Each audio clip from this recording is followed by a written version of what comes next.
Hi guys, we are still going with March Book Madness. You already listened to Miss Callan read The Grouchy Ladybug, so now it's my turn to read our next book, Swimmy. That's why I have Dory out here with me today, my little Dory stuffed animal. She's gonna keep me company since we're reading about the ocean. All right, let's go ahead and get started. What's the front of my book called? Cover. What if I flip it? Back cover. And right here along the edge, what holds my book together? The spine. Very nice. Let's get started with Swimmy. Oh, when I see my title on the inside, title page. Very nice. A happy school of little fish lived in a corner of the sea somewhere. They were all red. Only one of them was as black as a mussel shell. He swam faster than his brothers and sisters. His name was Swimmy. One bad day, a tuna fish, swift, fierce, and very hungry, came darting through the waves. In one gulp, he swallowed all the little red fish. Only Swimmy escaped. You can see him down there.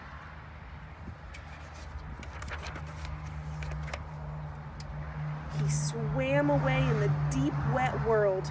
He was scared, lonely, and very sad. But the sea was full of wonderful creatures, and as he swam from marvel to marvel, Swimmy was happy again. He saw a Medusa made of rainbow jelly, a lobster who walked about like a water-moving machine,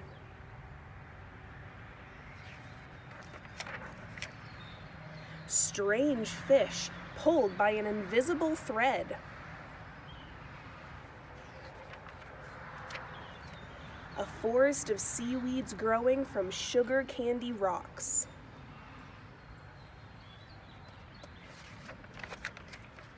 an eel whose tail was almost too far away to remember,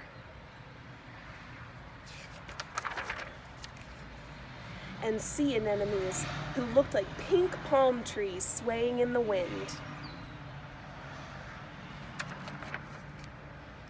Then, hidden in the dark shade of rocks and weeds, he saw a school of little fish, just like his own. "Let's go and swim and play and see things," he said happily. "We can't," said the little red fish. "The big fish will eat us." "But you can't just lie there," said Swimmy. "We must think of something." Swimmy thought and thought and thought. Then suddenly he said, "I have it! We're going to swim all together like the biggest fish in the sea." He taught them how to swim close together, each in his own place. And when they learned to swim like one giant fish, he said, "I'll be the eye." You see how it looks like a giant fish? And there's Swimmy, he's the eye. And so they swam in the cool morning water and in the midday sun and chased the big fish away. The end. All right, now we have a job to do. We have to answer our 3 questions back here: our title, our characters, and our author's purpose.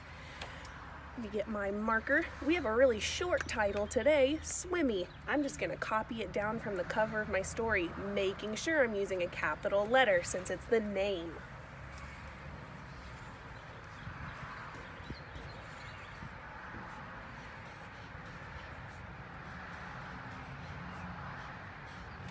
Swimmy, awesome, a nice short title today.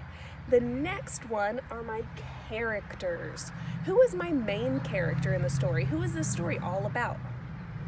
Swimmy, so I just have to copy his name down again. That's easy.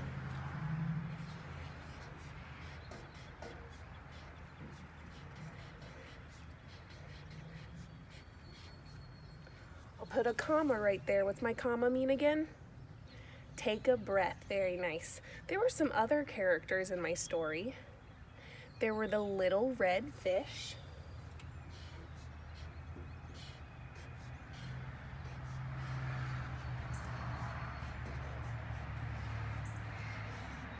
All right, I'll have to go down here to finish it.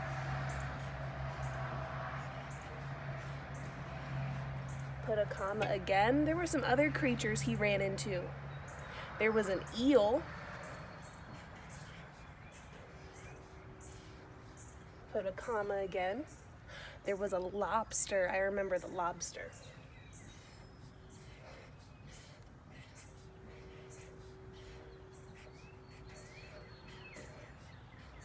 And there's one more I remember because it was rainbow. Anybody remember that one? There was a jellyfish. I'll put that one up here as my last character.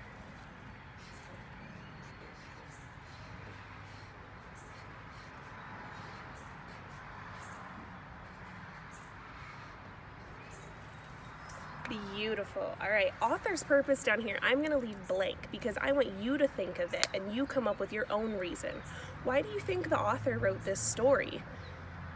Little Swimmy was all by himself. He had to go out there and swim through all those new creatures, find his new friends. Do you think he was being scared? Do you think he was brave? Do you think he was confident, that big word we've talked about? Why do you think the author wrote this story? You let me know on your blank on your screen. Don't forget to vote on the next slide. Which book is going to be moving on in March Book Madness? Is it going to be The Grouchy Ladybug or Swimmy? Bye, guys.